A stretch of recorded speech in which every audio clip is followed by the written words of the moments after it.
Votre essai avec April Moto, l'assurance en plus facile. Plus d'infos sur aprilmoto.com.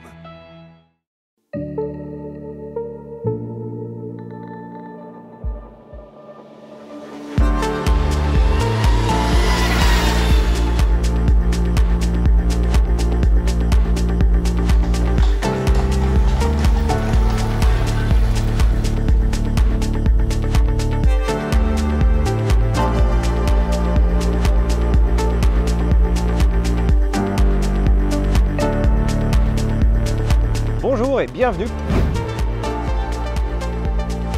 pour un nouvel essai de moto, cette fois-ci sur le repère des motards. Ne partez pas tout de suite, pas encore. Attendez, je n'ai pas tout dit. Ici, on a les Energica. Si vous ne connaissez pas, c'est une marque beaucoup plus récente, même si elle a présenté son premier modèle à EICMA en 2012, avec des premières motos qui sont arrivées aux environs de 2015. Maintenant, on arrive à quelque chose de très abouti.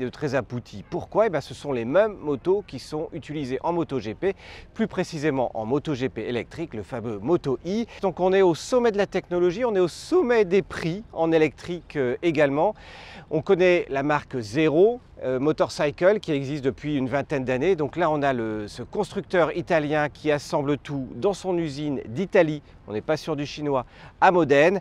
Et on le remarque déjà au niveau du design. J'ai une petite préférence pour le modèle de sportive chez eux avec Lego, que l'on a également testé au quotidien. Mais ici, c'est l'EVA et plus précisément l'SS 9 et l'SS 9 Plus. SS 9 Plus RS. Ok, ils ont fait un nom long.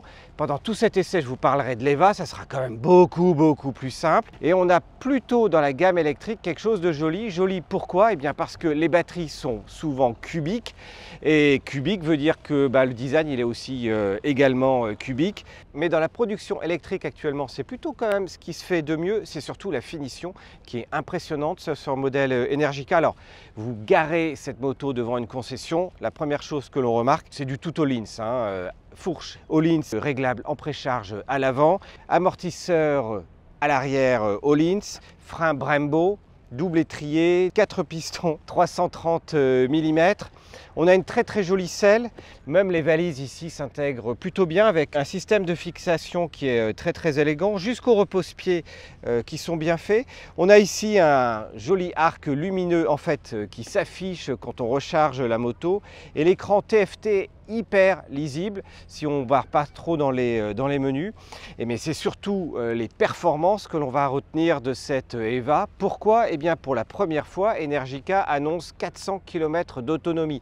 Oui, vous avez bien entendu, on est très loin des 100 km d'autonomie habituelle. Alors attention, pourquoi 400 km d'autonomie? Parce que ici, cette EVA bénéficie du tout dernier modèle EMCE d'Energica, travaillé avec Mavel. On a gagné en performance. Energica annonce tout simplement être capable désormais de faire le 0 à 100 km/h en 2 secondes 8. C'est juste impressionnant. Et effectivement, ça pousse très fort. Si vous enlevez complètement le contrôle de traction, ça a plutôt une petite tendance à lever, malgré le poids général. Et puis à glisser derrière, donc contrôle de traction à toujours laissé dessus. On a gagné un peu plus de 2 dixièmes, c'est pas grand chose, mais c'est aussi ce que permet ce moteur EMCE. On a gagné en poids, ce modèle a perdu 10 kg et ça c'est un gros avantage parce que l'un des gros inconvénients des Energica c'est leur poids et mine de rien, malgré cette perte de poids de 10 kg, cette EVA fait quand même 256 kg avec un poids de batterie qui commence assez bas, mais j'y reviens sur cette autonomie qui est facilitée. Pourquoi? Parce qu'on a 4 modes, un mode éco et c'est lui qui va vraiment vous permettre d'aller faire du mixte, ville et périurbain avec une vitesse limitée à 83 km/h. Un mode Rennes qui va faire qu'il y a un peu moins de couple, parce que je n'en ai pas encore parlé, mais les motos électriques, vous le savez, ce qui les caractérise, c'est essentiellement un très gros couple dès le premier tour de roue. Ici, on a 200 Nm de couple. Et puis la puissance, 117 chevaux, un petit peu en recul par rapport à la sportive, mais ça vous permet quand même de taper un bon 200 km/h sur autoroute allemande. Alors ici, ce qui est bien, c'est qu'on a deux modes de recharge. On a un mode de recharge, eh bien, tout simplement avec le chargeur intégré fourni avec la moto qui vous permet de vous brancher chez vous. On l'a vu, hein, on a tiré le fil pour sortir de là-haut du premier étage pour le faire descendre. Et puis surtout, gros avantage, eh bien, on peut se brancher sur les bornes rapides, les 43 ou les 50 kW sur l'autoroute qui vous annoncent un plein en une demi-heure. Bon, on a essayé, on n'a pas réussi, hein. C'est une borne 50 kW. En théorie, il faudrait 25 minutes pour charger la moto, mais en fait, là, il charge à 11 kW et il nous faut 1 heure de charge. Sachant que le prix de la minute est identique, quelle que soit la vitesse à laquelle vous chargez. Donc en fait, ça peut revenir assez cher. Le problème de la charge rapide et de l'électrique, c'est que tous les prix ont explosé, notamment sur l'autoroute. On a fait ça sur la station 100% électrique à Paris. La demi-charge, 50% de charge, nous a coûté 19 €. Là, c'est très cher. Sur l'autoroute, on a fait 75% de charge, ça nous a coûté 14 €. Là, c'était quand même beaucoup moins cher. Le plus économique reste quand même de le faire chez soi, quand on voit le prix du kilowattheure qui n'a absolument rien à voir chez soi par rapport à ce que l'on paye à l'extérieur. Et puis, regardez un petit peu, il y a suffisamment d'applis qui vous signalent également les points de charge gratuits. Et il y en a qui arrivent, s'ils mesurent bien, s'ils calculent bien, et c'est un peu le jeu de l'électrique, de trouver les charges rapides. Et on l'a vu, hein, notamment dans les groupes réservés à l'électrique, certains sont capables de faire des 400 km entièrement gratuits. Et là, oui, enfin, l'électrique va être moins cher, en tout cas pour cette recharge, mais c'est loin d'être toujours le cas. Grosso modo, il faut plutôt compter 50 minutes à chaque fois. En attendant, vous pouvez aller manger pendant ce temps-là, repartir et vous bénéficiez de 80% de l'autonomie de la moto pour y aller. Ça vous permet enfin d'aller faire un peu de kilométrage dans la journée et surtout, ça ne chauffe pas trop. Maintenant, attention, sur cette Energica, comme sur d'autres motos, quand on arrive en bout de charge après les 80%, la charge baisse. La vitesse de charge baisse énormément, donc ça rallonge d'autant. La petite astuce que l'on a testée, eh bien, on charge jusqu'à 80%.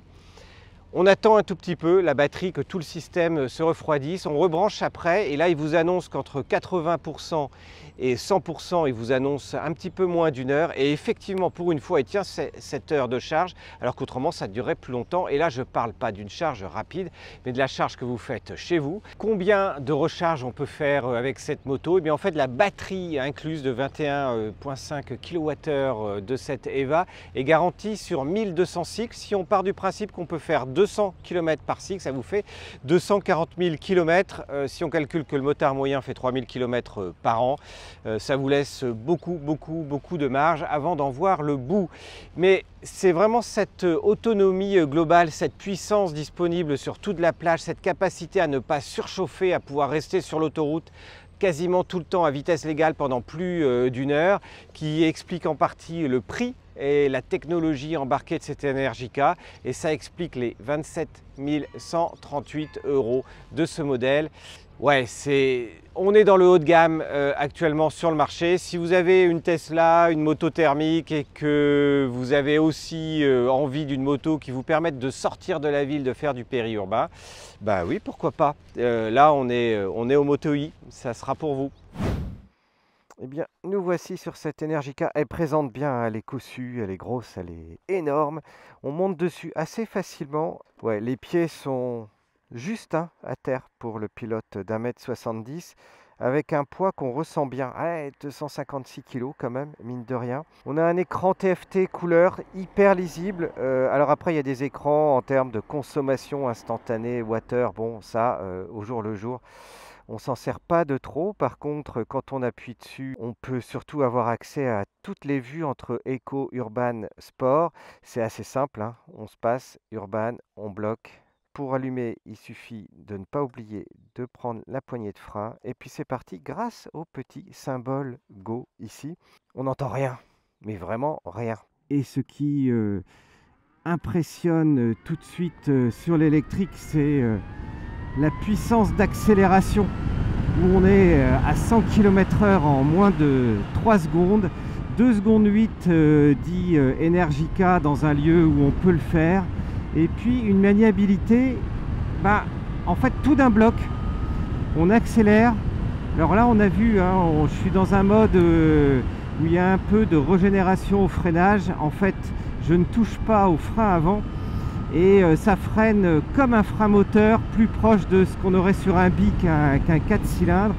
Les accélérations sont vraiment sympas et puis une maniabilité qui n'est pas évidente au début. Pourquoi? Parce qu'on sent le poids. Par contre, après quelques jours d'utilisation, on ne peut pas dire que ce soit une machine qui soit lourde. Et c'est là où ces essais au quotidien sont intéressants, parce que justement ils font changer un petit peu la première impression, le temps de s'habituer aussi un peu à l'électrique, notamment en termes de conso. Mais franchement, mettre cette moto sur l'angle est simple, elle est hyper homogène, elle ne bouge pas. C'est là l'avantage du poids également. Et côté freinage, si on oublie le phénomène de régénération, le freinage Brembo est hyper efficace. Et encore une fois, elle est hyper sécurisante. Et surtout, les pneus Pirelli Rosso qui sont montés dessus sont juste extraordinaires. Ça vous donne un grip sur la route, même quand c'est un petit peu glissant normalement, etc., qui est hyper sympa, hyper rassurant. J'ai rarement eu autant ce sentiment d'une machine rivée au sol avec de la gomme comme on peut avoir là-dessus. Et d'un autre côté, ben, il faut le comprendre parce que voilà, et bien ça accélère fort et les freinages sont particulièrement musclés aussi, avec un bon feeling à la poignée.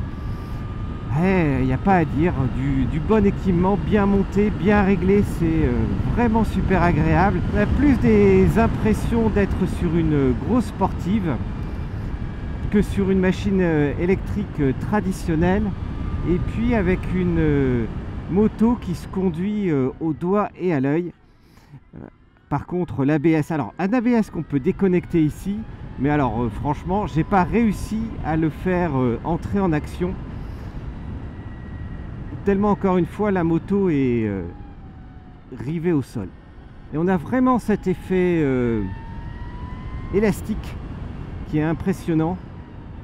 Et d'ailleurs, on évitera soigneusement de choisir un mode de régénération plus fort, parce que les accélérations et les freinages sont tellement violents que bah, ça donne un peu le mal de mer en fait.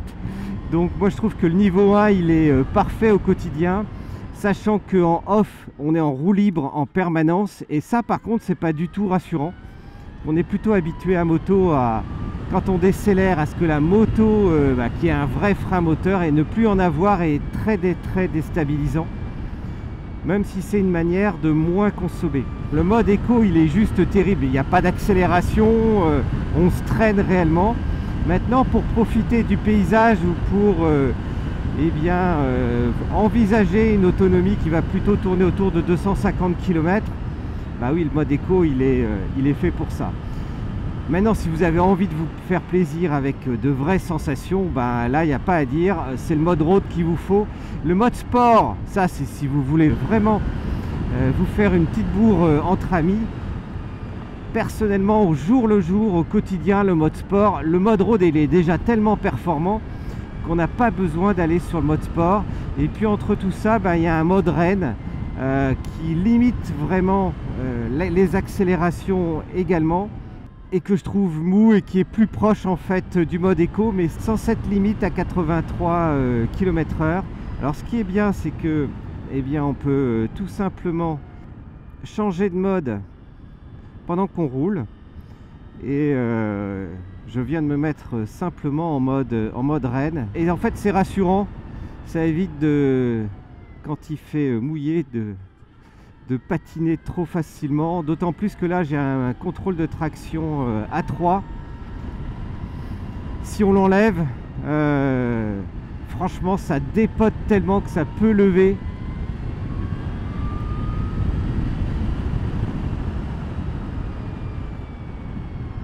Et puis une tenue de route qui est hyper saine.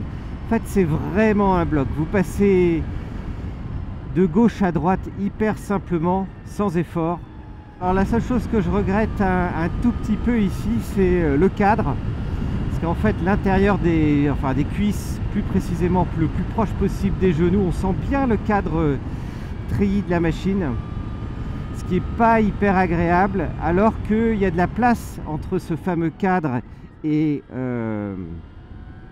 la batterie. Donc on aurait pu avoir un cadre un tout petit peu plus fin, carénage un petit peu plus large qui permettrait de bien sentir la machine sans avoir ce tube là qui vous rentre un tout petit peu à l'intérieur des cuisses. Autre chose au niveau de la partie cycle, eh ben, on l'a dit, hein, ça vire un peu tout d'un bloc. Autant il y a des machines qui saucissonnent très très vite. Alors bah là, ça saucissonne pas très très vite. Vous êtes plus proche de rouler avec un bloc de ciment entre les cuisses. Alors ça peut paraître un peu négatif ce que je dis, mais en fait ça l'est pas. Ça l'est pas au sens où c'est hyper rigide quoi. Et avec une précision du train avant à tous les moments qui est vraiment super sympa.